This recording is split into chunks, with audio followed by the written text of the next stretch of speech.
going to share a couple thoughts and some questions.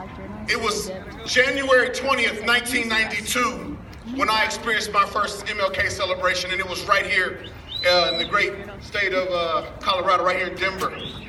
And I remember the days leading up to the celebration. I was talking about the infamous I Have a Dream speech. I was talking about peace and love and hope and justice and doing all those kinds of conversations in my school and in my neighborhood. But it didn't really hit me what the dream meant until I got to the marade here. As a 10-year-old, I witnessed the most violent and ugly acts I've ever seen in my lifetime.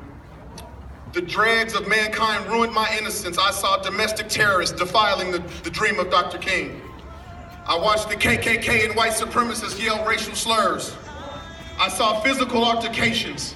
Effectively, at 10 years old, I witnessed the terror of war fueled by hatred, anger, and ignorance. It was that day that phrases like standing on the shoulders of giants and that I come from greatness begin to make sense. Suddenly, the sacrifices of so many became real. I had immediate respect and tremendous gratitude for all of the civil rights leaders who had come before us. This was also the day that I was certain Dr. King's dream couldn't truly be alive because it hadn't actually been realized yet. Sure, black people weren't being lynched every 2.5 days anymore like we were for 55 years. Sure, there were some black intellectuals at Ivy League schools teaching.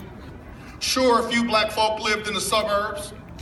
But those things didn't mean that the dream was realized. The fact that those things were the exception to the rule only helped me realize that the dream had been deferred. In those moments, I realized that America was in conflict with the truth about itself. Like Charles Dickens, there was a tale of two cities, the best of times and the worst of times, the best of folks and the worst of folks. Today, that tale is still very real. I stand before you and see the best of us. I see a people gathered here today and like Dr. King have the audacity to believe that people everywhere can have 3 meals a day for their bodies, education and culture for their minds, and dignity and equality for the freedom of their spirits. Walking with you in the marade today, I've seen joy and hopes in the eyes of little boys and girls. I beam with pride when I talked to a baby who said they were here marching because they believed and loved and that everybody needed the same opportunities. As the parade progressed down Colfax, I saw phenomenal women representing the heads of organizations leading people. I saw black, brown, and white folks sharing a common purpose. I saw some activists actually being heard and our elders looking on fondly from the crowd. When we got near Broadway, I lifted my hands in a small prayer of thanks that the young boys and girls who were marching with us today were spared the evil that I witnessed on January 20th of 1992. It's been a great morning. But I can't help but wonder about tomorrow, the other side of that tale. You see, I'm a realist, and although today we see an illumination of pure joy, I have to remind us that there's still much work to do. When the leader of the free world is an open racist and those around him won't hold him accountable, there is much work to do. When the leader of the free world can publicly talk about people from other countries, people from here, say that we're holes, and I won't say the word in front of it. Y'all, there's much work to do. When we witness a young man attacked and lose his livelihood simply because he took a knee for justice, there is much work to do. I believe if Dr. King was here today, he would say we can be bystanders no more. We have to collectively agree that it's time for action because the dream can be deferred no more. Contrary to popular belief, we don't live in a post-racial America or Colorado for that matter. So we have to be intentional about taking the spirit of today and walking it out, walking it forward every day, tomorrow, next week, next month, and the years that follow. We have to stop resting on the laurels of partially honored legislation in the civil rights accomplishments of the giants that have come before us. Yes, Frederick Douglass had the courage to read. Harriet Tubman had the courage to lead. Nat Turner had the courage to rebel. Malcolm had the courage to change and then introduce us to by any means necessary.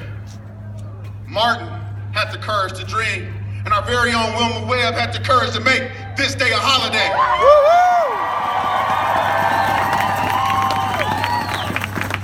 These great social justice warriors, plus so many more, they all had the courage to love us more than we loved ourselves.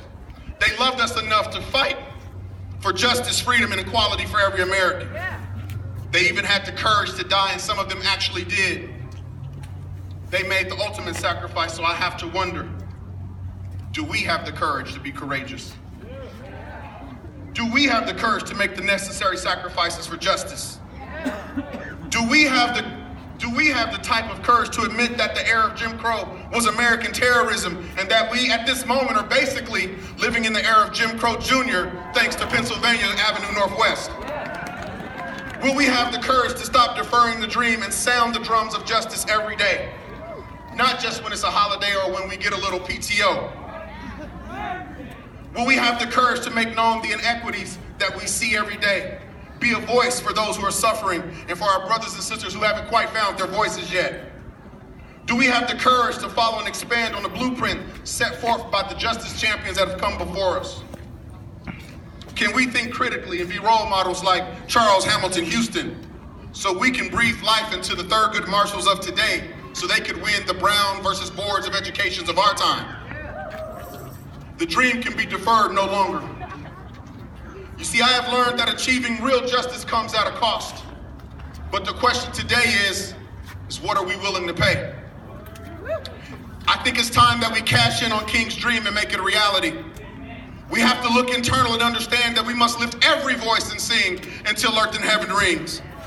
We can't be so self-absorbed or so caught up in our own trauma that we for a second believe that justice only applies to our immediate injuries or our immediate transgressions, no matter how severe, because justice is for all. What would the dream look like real equity, real solidarity, if we all followed the role modeling of Dr. King and cared about the next person's issue just as much as we cared about our own? What would happen if we showed up for other people the way we showed up for ourselves? I believe that real solidarity, I believe if the dream was realized, it would look something like this. Inequities, like a person with children working 50 hours a week, wouldn't still need public assistance. Our homeless brothers and sisters a few blocks from this very spot would have resources and support without judgment or fear of consequence. My wife, my sisters, and the many women here in this city wouldn't have to march on the 20th because they would be too busy solving the problems caused by corporate American politics as C-suite executives and elected officials. They would have equal pay, equal representation, and they would